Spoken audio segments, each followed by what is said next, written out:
Hey everyone, this is Sonal, your host on the Blue Mug Chat. Please like, share, and subscribe my channel just underscore Sonal on Facebook, Insta, and YouTube. We have all been to museums, whether it could be museums in India or Europe or the US or anywhere else for that matter. And have you ever realized that as soon as you walk into a museum, even before you reach the exhibit, there is already a story that the museum is actually telling you. And the unique part is that every individual has a very different narrative of what that story is or what that experience is. Also, whenever you go to a museum, everybody goes in with a certain set of expectations. They want to, they're seeking something. It could be knowledge, it could be experience, it could be stories. So everybody is actually going in with a very different mindset that they want to get something out of. So I feel like museum is not just about showcasing the exhibits, because apart from being a cultural and a heritage hub, and also it almost is a representation of the identification of the place. It also has a far bigger responsibility to the masses, because at the end of the day they are actually catering to everybody on a very different level, because everybody is seeking something out of that center, that cultural hub that a museum is. So it's never, can you imagine what it takes to actually curate a museum? Can you even imagine as to how how the curator must be negotiating that space to ensure that everybody who's walking into that museum goes out satiated and absorbs something that they came looking for. So today our guest Priya Pall, who will be with us shortly, is the right person to actually get into knowing as to what it takes to put that energy into a museum, as to what it takes to bring life to the exhibits in the museum, so that it's not just a place of exhibition, but it's a far more it has a far more depth, to actually cater to every individual. So let me bring in Priya. Let me introduce, and then let's get on with the show. Hi Priya, welcome to the Blue Mug Chat. Hi, Sonal. Thank you so much for inviting me today. It's really, really nice, and I'm really looking forward to having this conversation with you. Same here. So quickly, I'm going to introduce you, Priya, and then we can go ahead with several questions that I have in mind. Because honestly, it's a very unique subject. And when I was talking to you, is the first time I realized what it actually takes to curate a museum. Just by talking to you, I gained so much knowledge. So I can only imagine what the audience will actually take away from here. So So here is Priya Pall's introduction. Having recently come on board the H.H. Maharaja Jivajira Scindia Museum of Gwalior in the capacity of curatorial advisor, Priya Pall brings with her extensive experience of adaptive reuse of heritage buildings. Ms. Paul will play a pivotal role in developing a new vision and philosophy for the museum in order that it remains relevant in current times by creating a robust dialogue between the traditional and the contemporary. Before joining the Jai Vilas Palace Museum, she worked as a curatorial director, Bikaner House, and director Sat Sat Arts, whose flagship project is the sculpture park at Madhavendra Palace, Nahargarh Fort. She also held positions such as Associate Curator, Asia Art Archive, Executive Director, Insert 2014, Curator, India Art Fair 2009, and Consulting Museologist and Curator, Contemporary Art for Heritage Transport Museum, Manesar. She is the recipient of the Art Think South Asia Fellowship by the Goethe Institute Max Muller Bhavan, to which she received training at Kunst in Munich. She also has received a professional training on managing cultural institutions organized by the French Ministry of Foreign Affairs in collaboration with BPI and Centre Pompidou Paris. Welcome to the show, Priya. Thank you. So, Priya, you are currently the curatorial advisor at the in the Gwalior Jivajira Museum, Gwalior, and then you were an executive director at Bikaner House, and you have curated the Heritage Transport Museum. By the way, I've actually been to the Heritage Transport Oh, Museum, good, and I know it was good. I'm curated by glad. you. I absolutely loved it. I think it was very unique in the way that it was done. So, how did you get into this niche space, especially in India? It was actually by chance. I was studying English literature at Lady Shriram College, and I was just deciding what masters I should do, and I was applying for a master's in English literature.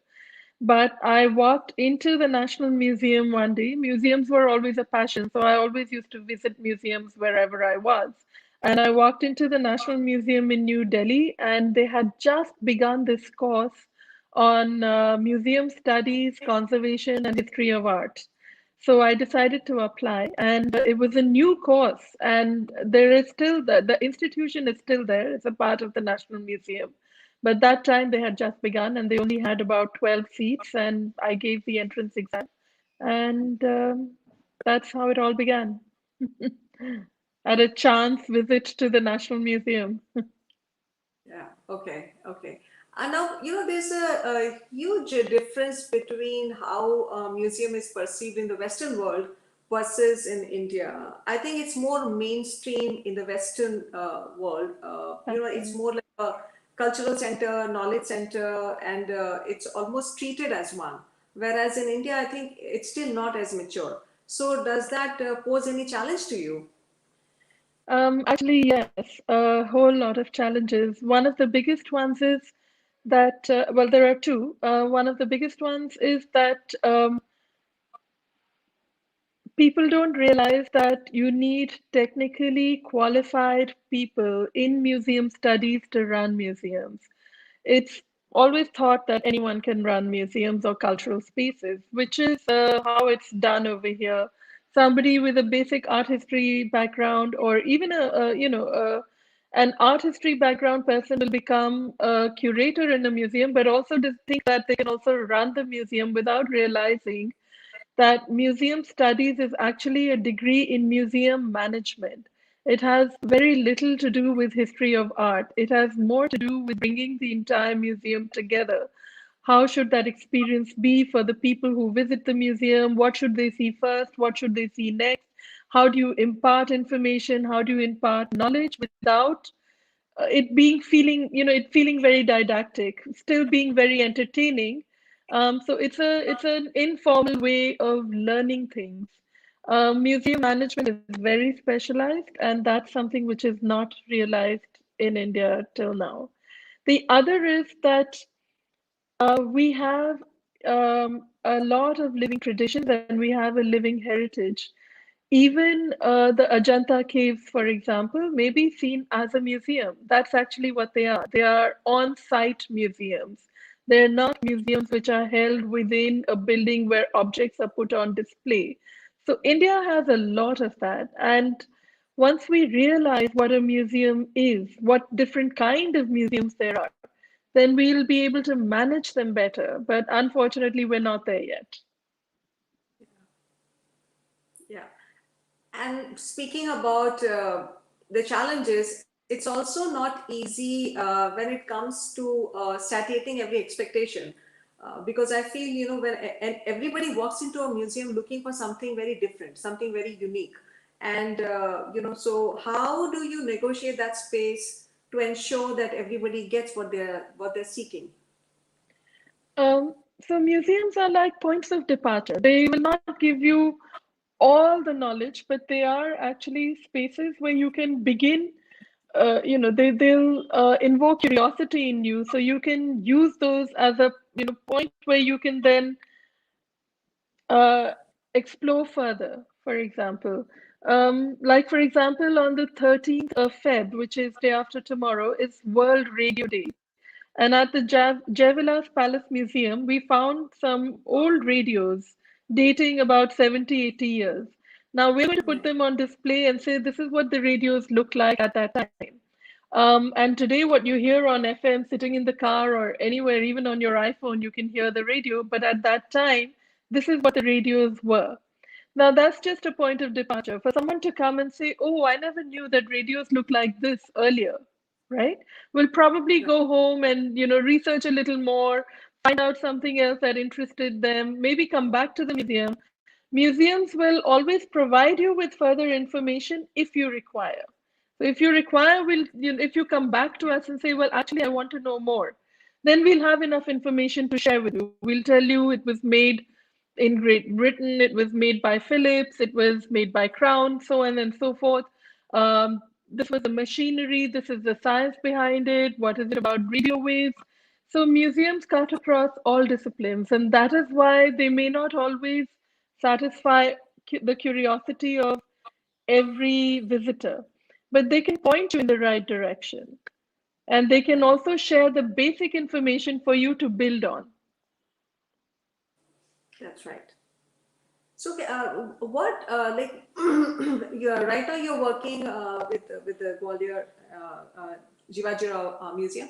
What exactly are you bringing together? I'll be very curious to know as to what is it that you're curating, and because like you mentioned, there has to be a balance between what that is and like the old and the new, the And the new, contemporary and the heritage. So, right. could you elaborate on that?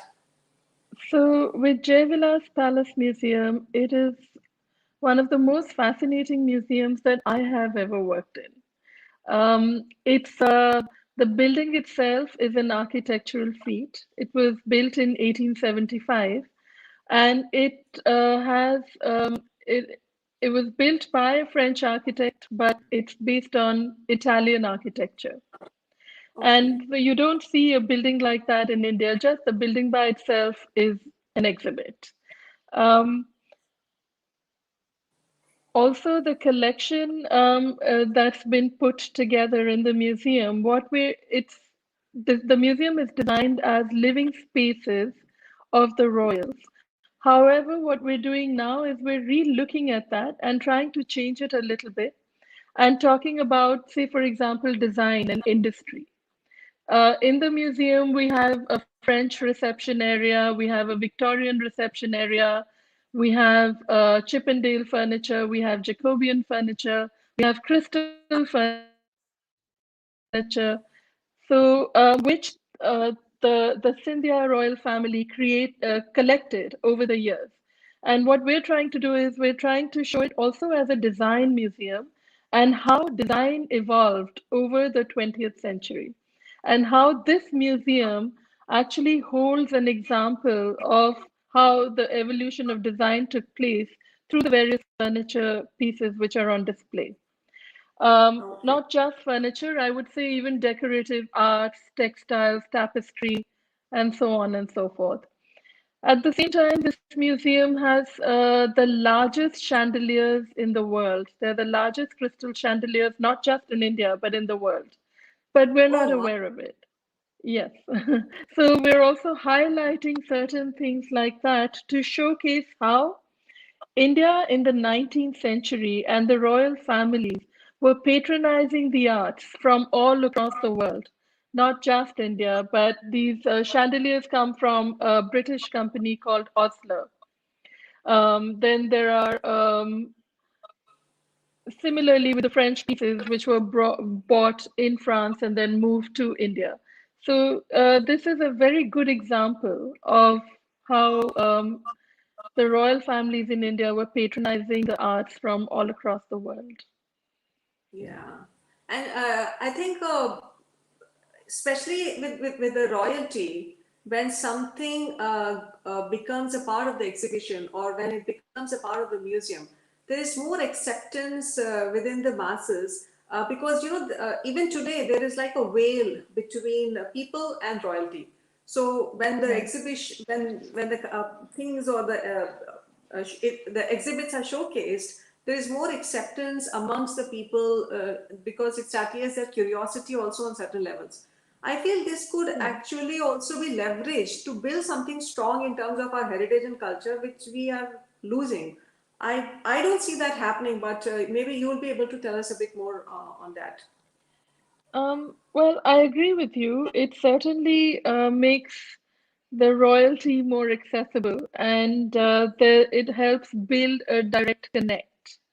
And it's not us and them anymore. You can actually walk into the palace, for example, in Gwalior, walk into the spaces inside the palace, see how the royalty might have lived and entertained. But more importantly, it also gives you an insight into your own history. So it helps you build your own identity because it allows you to go back into how your ancestors might have also lived and what was the connect with the space, your own connection with the space. And this to me is possibly more important. So with the Jai Vilas Palace Museum in Gwalior, we're also looking at how should we place this museum in the overall Maratha history, and the Scindias being the Marathas in the north. And so bring in the historical perspective as well of a particular family of rulers and how they served the country during the times of the British, during the times of the Mughals, and thereafter. So, and also maybe give our own history a different perspective, not look at it only through the British glasses or the Mughal glasses, but actually look at it through the contemporary perspective. Yeah. So, so you have also worked. You've not just worked in India. You've worked in several other countries. What would you I've like? trained, yeah, I've You trained have in several other countries. Yeah, sorry. Okay. So, sorry. So, what would you like to see in India? What would you like to change in India in terms of how the museums are perceived here? What are the changes that you would like to see people have in terms of the museums, or even the museums in the way that they are curated? Actually,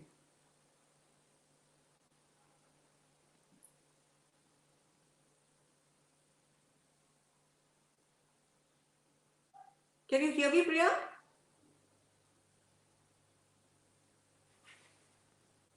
Sorry, I think I missed the last part. Oh, okay. So I was saying that since you've trained in several other countries and now you're working in India, what would you like to see different here in terms of people's perception or expectations of a museum, and also in terms of how a museum is curated?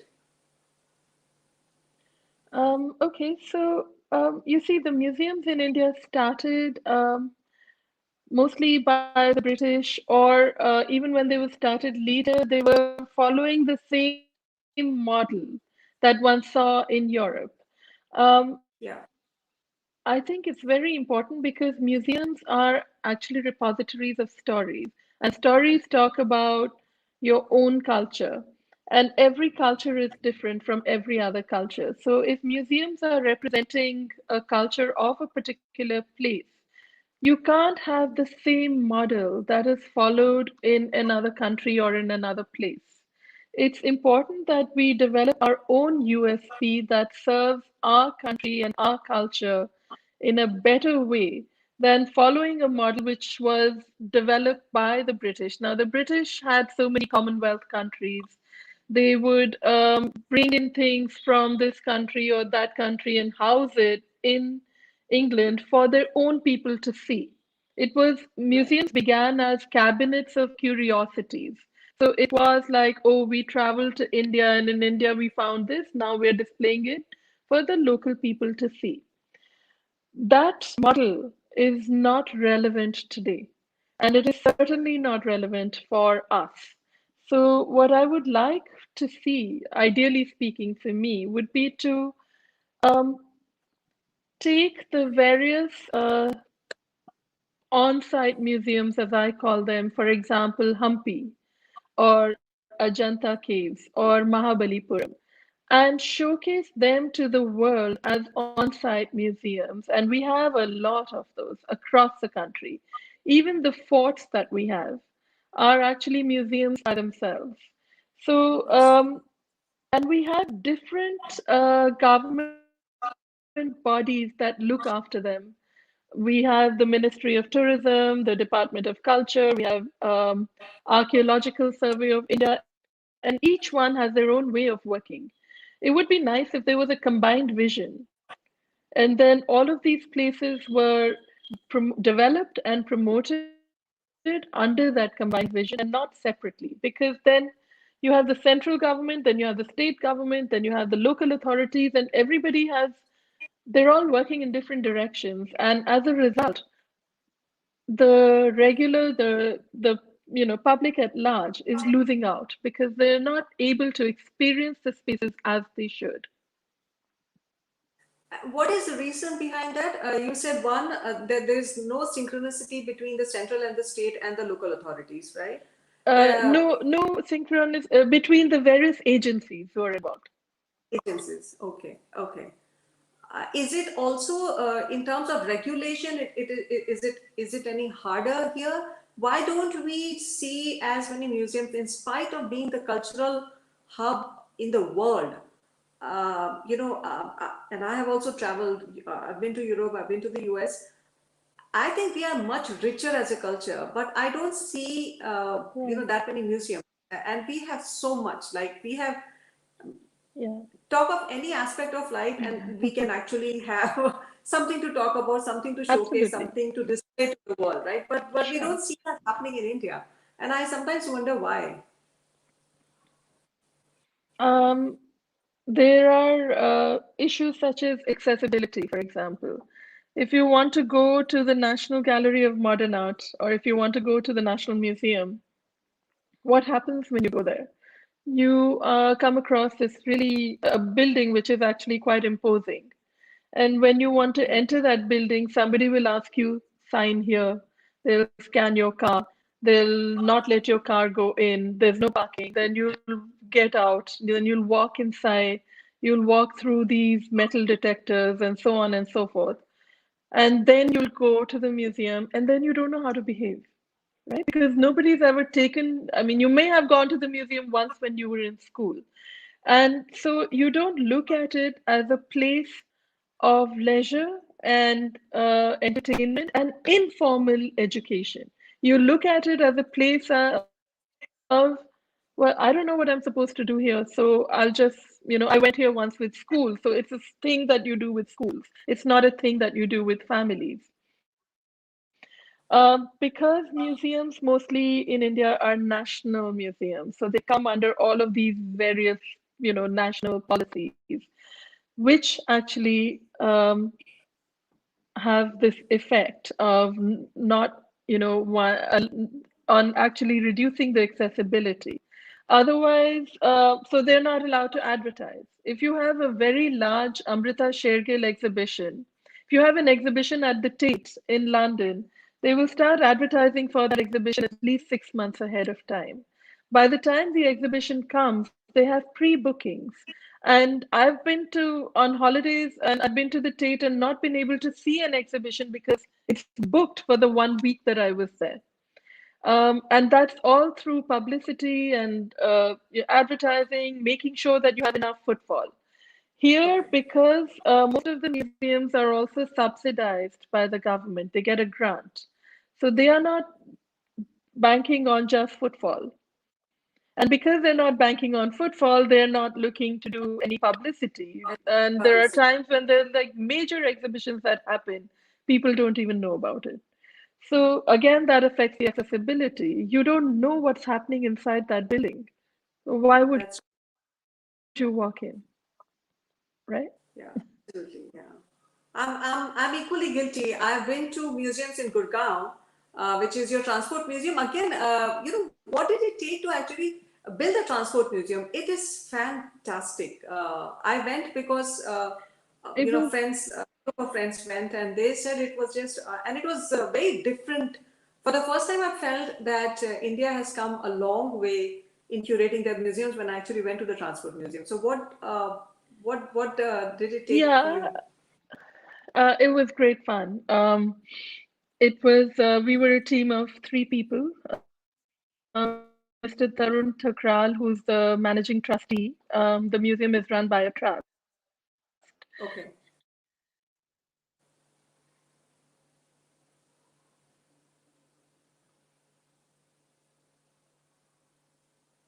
Priya, you're frozen a bit there.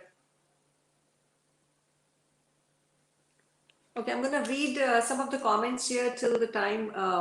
Maybe there's some issues with the internet. Jiten Singh Ji Gaikwad. Jiten Bhai, hello.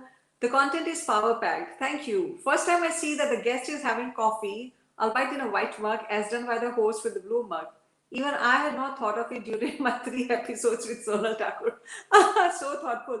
Next time, Jiten Bhai, I'm going to have you back on my show because, like I said, you have so much knowledge to give us all.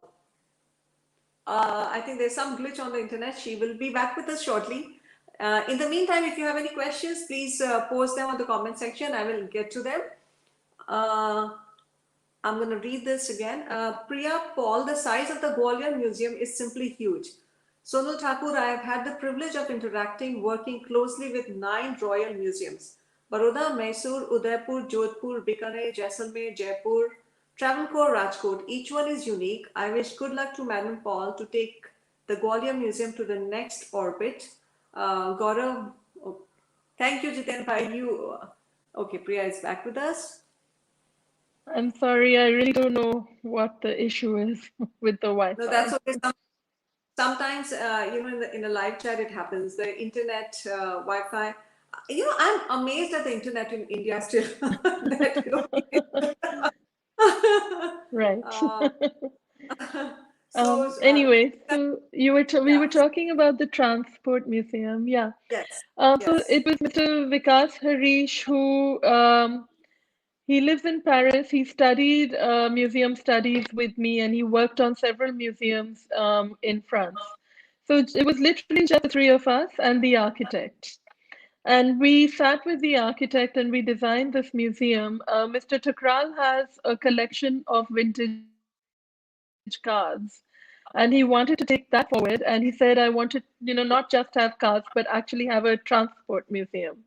So we sat with the architect and we built a storyline where we said, when a person enters, you imagine that a person's actually coming out of a railway coach onto the railway station. And that's why when Okay, you enter, the first exhibit is the railway coach. When you come out onto the railway station, what you see first are the carts. So the all the cards, right? non-mechanized modes of transport. So you first have all the carts, and then with the non-mechanized, we put in the palanquins as well. And you cross that, and you come across the heavy mechanized modes of transportation, which are your trucks and your buses. So we actually planned the museum like that, and we said, fine. Then what happens when you go downstairs? You have a basement car park, and along the car park you have a petrol pump. And we found a vintage petrol pump that we installed in the museum. Yeah, But the car it's park has to be, it's very yeah. unique. It's very, So and the car very park, right. And then the car park has to be by a street. So then we made a row of those vintage shops so that it looks like it's on the street. So it was good fun. And we also had a lot of interest from artists. I looked at bringing in some of the contemporary artists into the museum. And we commissioned okay. some works. One of the major works that we commissioned was a boat, which was made by an artist called Atul Bhalla, who went and identified a traditional boat making family on the banks of the Yamuna. And they wanted to do their work because they said, we don't make Okay, boats anymore. Nobody wants to cross the river by a boat. Now there are small bridges. So everybody just crosses the river by the bridge. And right. so he then worked with this traditional boat making family. He made the boat. And once the boat was ready, we were all set to bring it into the museum. But one of the most senior women in the boat maker's family, she said, this is still not a boat because we don't know if it floats. So we brought the boat into the Yamuna. We floated it into the river for Ah, 48 hours to make sure there were no leaks and the boat was actually a boat. And the boat maker's family did have a ritual. They do an entire puja and everything. So they did all of that with the boat and they said, now it's a boat after they'd finished okay. all the rituals. So then from the Wow. banks of the Yamuna, we had to hire a big trailer to put the boat in. It was about 60 feet long trailer. Then we carried the boat from the Yamuna to Manesar and installed it and documented the whole process. So when you go into the museum, not only do you see the boat, you see the documentation of the whole process as well. And that, Oh, so wow. for us in India, it's everything is very spiritual. It's not a boat till it's floated, until after it's floated and you know that there are no leaks. After all the rituals are also done, that's when it's a boat. Wow. So museums will tell you stories like this. Yeah, actually. Any personal experience that you want to share while doing a particular project that that was fun and that that made you learn and experience something that that was unique to your own life or experience? Um, I think my experience with working with Bikaner House was a real learning experience. Bikaner House doesn't have it's a Kazi museum space. It doesn't have a permanent collection. Most museums have a permanent collection, but here was just an empty shell, and anyone could Okay, come in and do any kind of an exhibition there. And I because see. it did not have a permanent collection, we were able to do all kinds of exhibitions from contemporary art to textiles to craft to furniture design to jewelry design, fashion design. And it had a really rich program. So I learned a lot because it allowed me to not only just have a conversation with a particular kind of art or an object, but all kinds. It was great. Wow. It was a wonderful experience. I'm going to make sure that once we are we are almost over COVID, and I will visit Bikaner House because I've not been there. I'm guilty as charged, actually. I've not been to Well, Bikaner. I'm not there anymore. I'm not there anymore. Yeah, It's I know. now more or less being run by the government of Rajasthan, and let's hope that they keep up the quality work. I'm sure they will. Absolutely. Let me look at some of if there are any comments and questions, and if there is anything that you would like to share with us, or a message that you want to share with the audience, because I'm done with my set of questions. We I have a would just comment with. say, Please go ahead. no, I would just say please go and visit as many museums as you can because they're really interesting places. That's really all. Yeah, and hopefully after this show, people will know as to what it takes to curate a museum and how much effort it is to bring about something to life. So hopefully it Sure. will change the perception out there. I have a comment that I'm going to read out. With the consent of Ma'am Priya Paul, in due course of few months, when all the halls are arranged by MM and her team, an online walkthrough of the Gwalior Museum would be a huge hit on the Blue Mug chat. I leave it to the museum authority. That would be truly awesome if we could actually do a live. We would love to Uh, do that. oh, perfect. So done one of these Thursdays. I actually did a live also of Haveli that was renovated in Dharmaj, Gujarat. So there was an interview because Okay. it was a heritage series that we did. So it just worked out so well. So I would love to do a live from the Gwalior Museum anytime. So Absolutely. I'll get it. Yeah, we're also it's small things that people don't realize. Gwalior is only 5.5 hours away uh, by road. You can Oh, actually is get it? to Gwalior soon. Yeah, you can get to Gwalior sooner than you can get to Jaipur, for example. Thanks to the Yamuna Expressway from Delhi to Agra, it's only 2 hours. From Agra to Gwalior is another 3.5 hours. And Oh, wow. yeah, by flight it's 45 minutes. It's very well connected. You have a SpiceJet flight. I think there's an Indigo flight as well. There's a Shatabdi that goes to Gwalior, and the city by itself has so much to see. There's a Tansen's Mausoleum, there's a fort, there's of course our museum. It's amazing. It's really a place to visit. Okay, so I will put that on my bucket list as well. I've never been to Gwalior, I think, but now soon enough, as soon as you're done with your We would love museum, to. And yeah, I would love We would love to to. take you there. Yeah. So done deal. On that note, I am going to wrap up. Thank you so much, Priya. It was a very informative session. I'm taking a lot with me just by having a conversation with you in this whole week. I've actually learned so much, and today again the Thank you. conversation was exactly how the journey should have been. So thank you so much for being on the show. On that note, I'm going to wrap up the show and see you live one of these days from the Gwalior Museum and soon enough. So thank you viewers for joining in. Thank you Jitendra Bhai for your wonderful, beautiful comments as always. This is just Sonal signing off on the Blue Mug Chat. Bye.